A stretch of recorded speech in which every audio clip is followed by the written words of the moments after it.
Our next video is on analyzing functions and their graphs.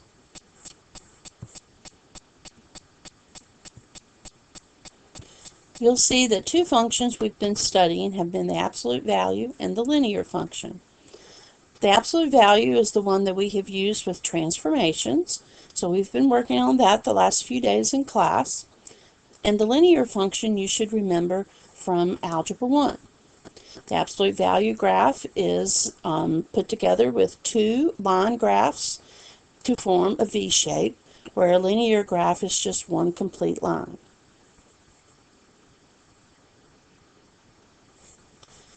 The piecewise graph is shown here in the form of two parts. You'll see that there is a horizontal line at 3 that runs horizontally from when x is less than 5. And then we have the linear portion, negative x plus 4, when x is greater than or equal to 5 as well. It says 8 here on the graph, but I think that is a typo, so let's correct that. That should be x is greater than or equal to 5. Piecewise functions are formed from two other functions put together into a graph. And I say two, but it could be 3 or 4, but it is more than one function put together to form a graph. We'll be seeing piecewise throughout the year, so you need to get accustomed to what a piecewise graph would be. The step function, or the greatest integer function, has a bracket to indicate the function of the step, and when you graph it, you'll see it falls with little stair steps. Now these stair steps can go up or down depending on the slope of that x value within the graph. Ways to analyze functions. The first way is to look at domain and range. Now we've looked at domain and range numerically when we've made lists of functions, but now we need to start increasing that awareness of domain and range by looking at graphs and analyzing the graphs in that way. A second method of analyzing function is finding the x and y intercepts. And we should remember from Algebra 1 that x and y intercepts means where does the graph cross the x and y axis. A third way of analyzing graphs is looking at zeros. Another name for zeros is roots or solutions. Again, this is a concept that we started in Algebra 1 that we'll continue with into Algebra 2. A fourth method of analyzing graphs is looking for intervals of increasing, decreasing, or constant within a graph. Particularly, you'll see all three of these possibly in some piecewise functions. You may only see one part of this in other types of functions. The last thing that we look at in terms of analyzing functions is their end behaviors. So we will look at these 5 characteristics as we work through analyzing functions. Let's start with our two graphs shown here. We are dealing mostly with absolute value and linear functions, but you will see piecewise functions. So these two piecewise functions are where we're going to start with domain and range. Domain, which refers to the x values on the graph, means that we need to look at how this graph affects the x values.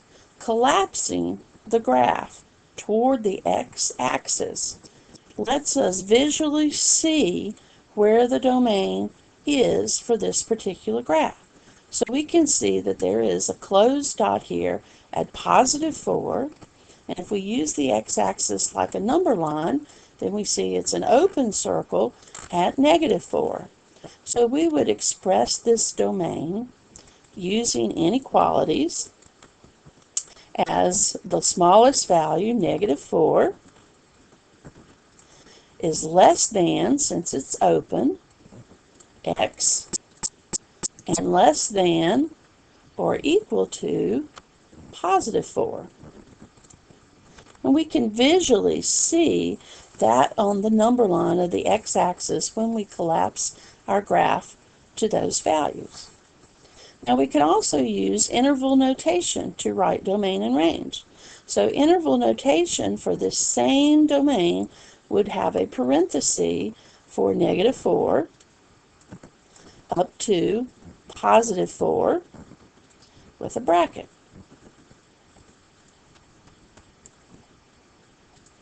Now, looking at the range, we see that we can collapse this graph to the y-axis, since range is affected by y values. That's why we use the y-axis to collapse to. We can see when we collapse this graph that it all moves in, and we have an open circle that is then overlapped by a closed circle. And so on the number line on the y-axis, we see that this graph travels from 0 to +4. So to express the range for this particular graph, we have the lowest value of 0 less than or equal to y this time, which is less than or equal to +4.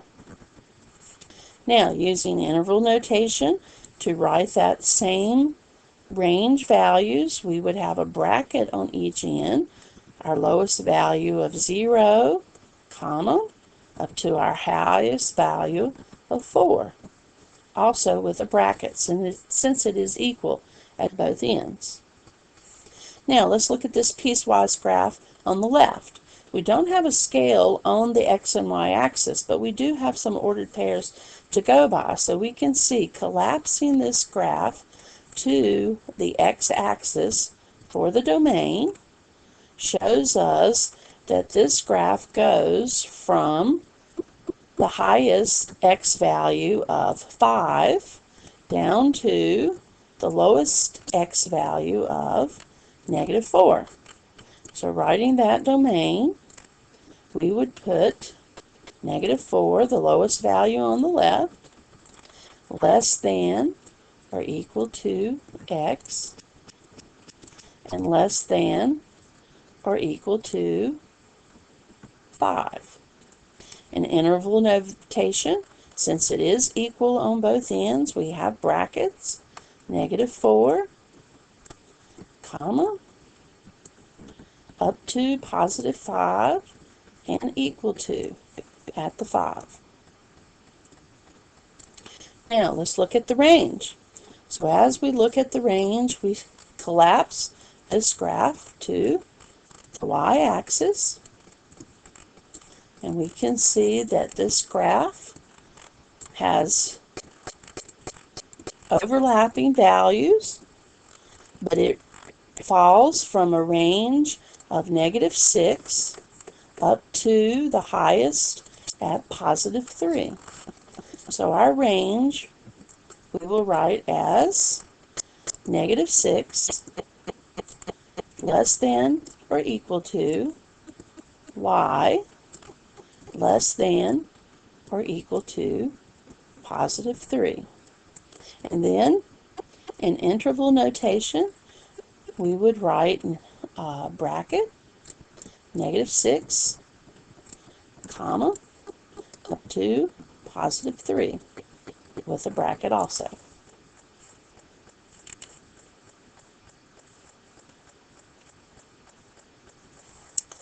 Now, a few notes to go with x and y intercepts.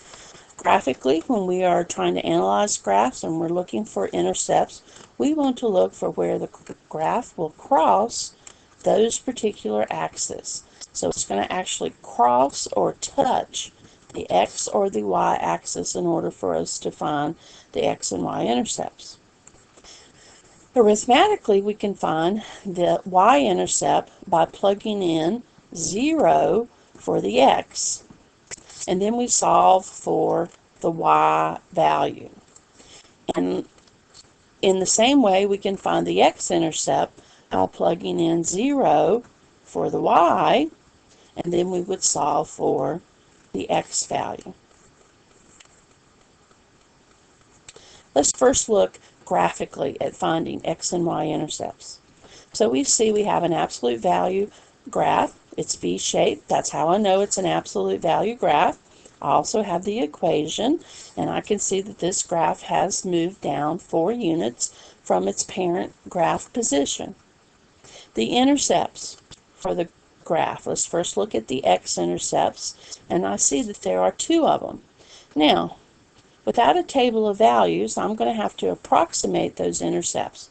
So those intercepts are at approximately negative 1.5 and at positive 1.5.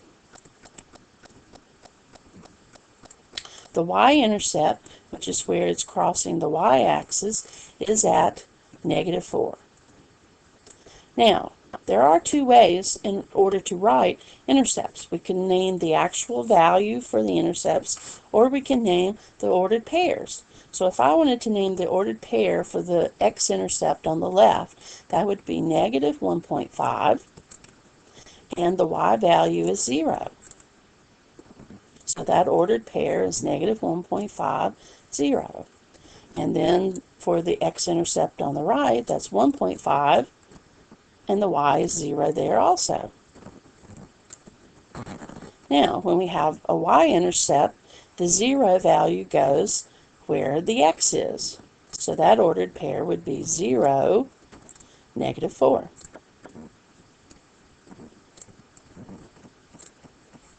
Now, let's look at the linear graph. It also has x and y intercepts.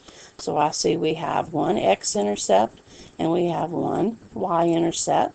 The x-intercept falling at negative 1, the y-intercept falling at negative 1. So again, if I wanted to write that intercept as an ordered pair, for the x I'd have negative 1, comma 0. And for the y-intercept I would have 0, negative 1. It is important that you recognize that the opposite value is at 0 when we're looking at intercepts. Now, part of why that is important is when we look at x and y intercepts algebraically. When we want to find the x and the y intercept, we have to plug in 0 for the corresponding values.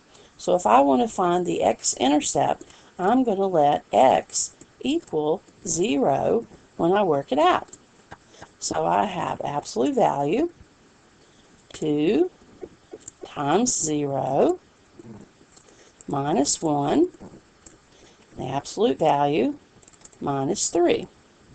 And so I am working this part out in order to find what the y will equal. And so I get 2 times 0 is 0. 0 minus 1 is negative 1. The absolute value of that is 1. So 1 minus 3 then gives us a y value of negative 2. Again, if I wanted to write that as an ordered pair, I would write 0, negative 2. For the x-intercept, I'm going to let y equal 0. And so I'm going to plug in 0 for the y. And this time I have to solve for the x. Now this takes us back to solving absolute value equations, and we have to think about the 2 cases. So we have the case where it's positive 2x minus 1 minus 3 equals 0, and we have the case where 0 equals the opposite, negative 2x plus 1 minus 3. And so when we simplify that, we have 4 equals 2x, and finally x would equal 2. We have negative 2 equal to negative 2x. And so x will equal 1.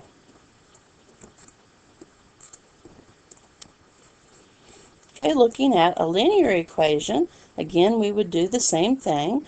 If we were looking for the y-intercept, we're going to let x equal 0. So we're going to plug that in. And so with x equals 0, we have y equal to 3 times 0 minus 4. And so that gives us y to equal negative 4. For the x-intercept, we're going to let the y be 0. And so when we plug that in, 0 equals 3x minus 4. We're going to get 4/3 equals the x value.